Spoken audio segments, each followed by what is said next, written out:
Iya, pemirsa, terima kasih Anda masih terus menyaksikan Breaking News. Saya kembali lagi ke Pak Ahmad Bakri, anggota MKD dari fraksi PAN yang saat ini bergabung di gedung DPR MPR Senayan, Jakarta. Pak Ahmad Bakri, pertanyaan terakhir untuk Anda, ada jadwal pemanggilan Muhammad Riza Khalid yang seharusnya datang hari ini, tetapi dia tidak datang. Apa rencana MKD setelah ini? Yang jelas bahwa ini pun juga sudah menjadi agenda kita, Riza Khalid. Kita akan memanggil beliau untuk diminta keterangan. Nah, 1 atau 2 kali tidak bisa datang dia, ataupun mungkin dengan alasan yang tidak jelas, itu bisa kita jemput mereka untuk meminta keterangan. Karena berdasarkan rekaman yang diputar kemarin itu dan transian itu, termasuk Saudara Riza Khalid juga termasuk yang aktif berbicara di sini. Gitu, Mbak. Mantap, kapan akan dipanggil Pak Ahmad Bakri? Baru kita memutuskan kemarin itu sampai kepada Saudara Riza Khalidnya, Mbak. Nah, mungkin saya juga tidak tahu apakah selesai rapat nanti kita ada rapat internal, karena juga kita ketahui bahwa besok juga sudah Jumat, mungkin Senin akan kita lanjut. Dalam waktu yang panjang kosong ini mungkin kita kemungkinan besar nanti apakah ada rapat di antara majelis mungkin. Oke, jadi besok belum akan ada persidangan dan Setia Novanto belum tahu kapan akan dipanggil, begitu ya Pak Ahmad Bakri? Ya, karena perlu ada kesepahaman, perlu ada keputusan bersama, Mbak. Pak Ahmad, ini saya punya pertanyaan. Di satu sisi, Setia Novanto mengharapkan dia bisa bertemu Ma'ruf Samsudin saat-saat ini sekarang.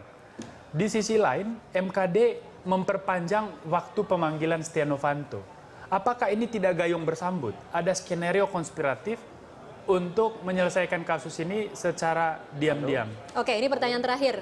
Halo, bagaimana? Gini Pak, ada fakta yang sama nih.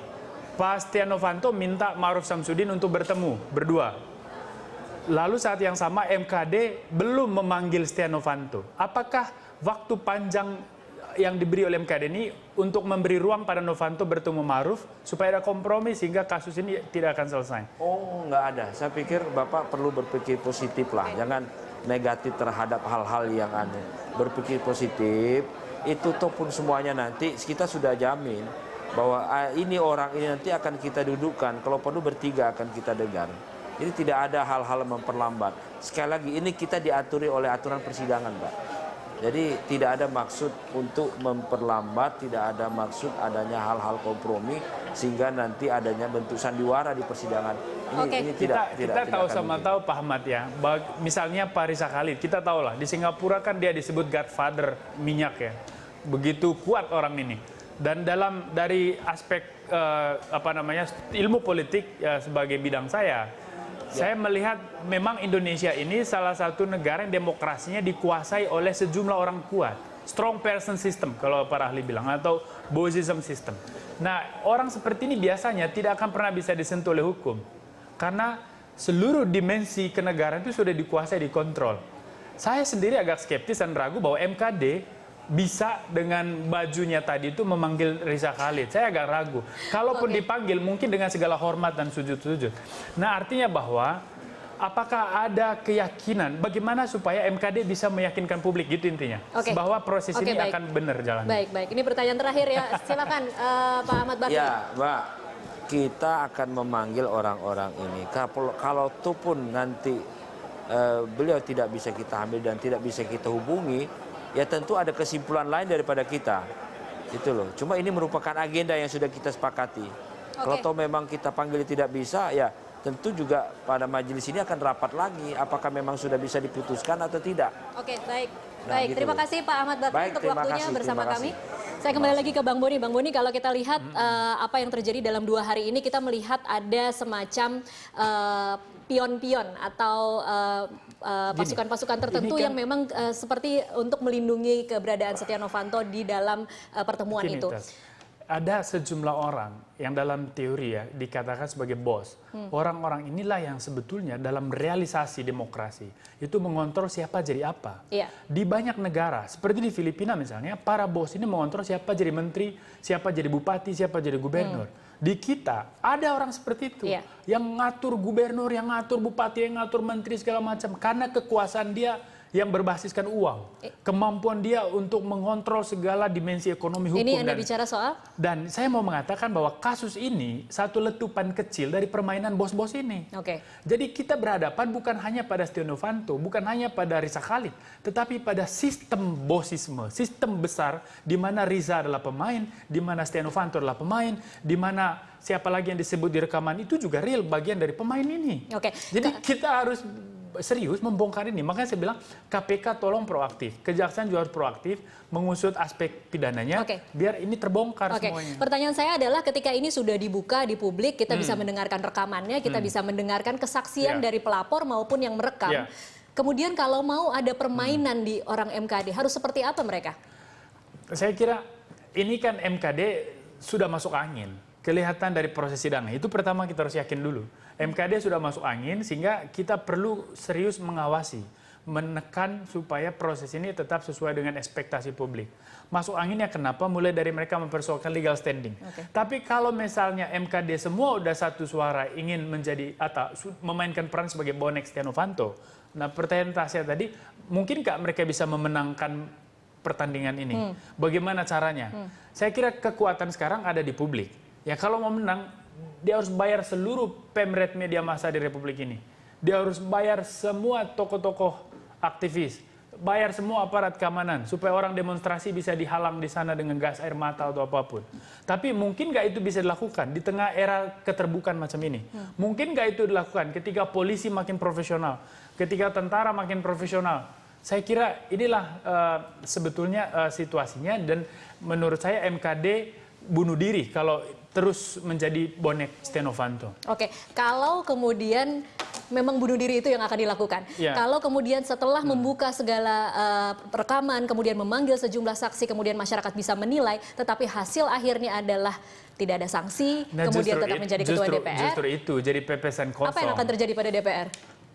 Ya, soal trust ke DPR kan memang sudah lama sudah hancur, ya, sudah merosot tajam. Dan persoalan demokrasi adalah rakyat tidak punya mekanisme untuk mengadili secara langsung pejabat publik. Itu nggak ada mekanismenya. Hanya ada mekanisme melalui pemilu. Ada demonstrasi, ada tekanan, ada protes, ada pemogokan massa, tetapi seringkali itu berhadapan dengan aparat keamanan, bukan berhadapan dengan sistem politiknya. Sehingga menurut saya tidak akan banyak yang bisa kita lakukan. Nah, yang paling penting sebetulnya adalah komitmen moral dari teman-teman yang ada di MKD dan juga tekanan publik dari media massa dan dari kelas menengah secara umum. Dan juga harus ada kemauan politik tentunya dari pihak eksekutif sendiri. Dalam hari ini Sudirman Said dan rekan-rekan menteri lain yang serius mau dorong kasus ini dibuka. Anda bicara sangat pesimistis sekali dengan anggota MKD, tetapi padahal faktanya kalau kita lihat ada delapan anggota dari parpol pendukung pemerintah yang memang merestui Sudirman Said. Sebenarnya presidennya merestui Sudirman Said untuk melaporkan ini ke MKD. Bisakah kita berharap terhadap mereka? Ya, Tasya, kita harus pesimis, kita harus skeptis. Karena dengan kita pesimis, dia menjadi sadar bahwa memang udah kehilangan kepercayaan. Sehingga dia harus berusaha untuk dipercayai. Artinya bahwa dengan kita pesimis, dia akan makin membuat kita yakin. Nah, itu positif. Artinya pandangan-pandangan kita ini kan fakta yang sudah ada, sudah terjadi. Mereka hanya berkelit dengan bahasa-bahasa politik. Bahwa kami memanggil Riza Khalid, belum memanggil Setia Novanto karena dia aktif di dalam pembicaraan. Loh, yang pejabat publik siapa? Yang pejabat publik itu Setia Novanto. Harus Setia Novanto yang dipanggil pertama. Ini kok Setia Novanto minta Ketua Ma'ruf, si MKD nggak manggil Setia Novanto. Kayak seperti memberi ruang, kamu damai dulu baru nanti kita panggil. Dari sisi politis, kasus ini kan sebenarnya kesempatan buat parpol-parpol di luar Golkar untuk kemudian bisa menggantikan posisi Setia Novanto sebagai Ketua DPR. Ya, itu konsekuensi yang menurut saya sih tidak pada ruang ini kita diskusikan. Bahwa kalau Setia Novanto diganti pasti ada kocok ulang pimpinan Dewan. Nah, itu ada kepentingan politik, itu ranahnya lain, Tas. Tapi saya melihat bahwa dengan kasus ini dibuka, justru ini menjadi menjadi presiden yang baik sehingga ke depan kita akan melihat ada pembenahan di dalam kultur investasi kita, kultur politik dan sebagainya. Kita tanyakan ke semua perusahaan besar, hampir semua perusahaan besar itulah korban pemerasan oleh pejabat-pejabat politik. Dan itu sudah terjadi lama. Saya baru menyelesaikan ada satu perusahaan dari luar yang diperas habis-habisan oleh dalam memperoleh izin produk ya. Ini karena perusahaan konsumsi obat-obatan. Dan begitu kita amatin, memang pemerasan itu real terjadi. Dan betapa banyak, dan berapa banyak perusahaan yang juga menjadi korban. Artinya inilah iklim bisnis yang membuat investasi kita merosot. Yang membuat bangsa ini nggak maju. Baik, pertanyaan terakhir. Apa implikasi kasus ini terhadap seorang Luhut Binsar Panjaitan yang namanya 66 kali disebut, tetapi kita seperti tidak menganggap dia sebagai dicatut namanya? Kalau kita melihat secara substantif dari seluruh rekaman yang sudah keluar transkripnya, sudah beredar, itu kan memang nama Pak Luhut berulang-ulang disebut, tidak hanya karena disebut, tapi karena perannya kelihatan penting di dalam skenario itu. Jadi menurut saya memang MKD juga penting memanggil Pak Luhut untuk menanyakan apakah benar Pak Luhut ini dicatut bekerja, atau jangan-jangan memang punya peran yang sangat kalau penting. dari letterhead bahasa-bahasa transkrip itu memang dicatut enggak, tapi secara sadar terlibat. Nah, cuman apakah benar bekerja untuk presiden dan wakil presiden atau untuk kepentingan pribadi, itu nanti juga harus ditanyakan. Oke, baik. Terima kasih Bang Boni untuk waktunya bersama kami. Dan pemirsa tetaplah bersama kami akan kembali usai jeda komersial berikut.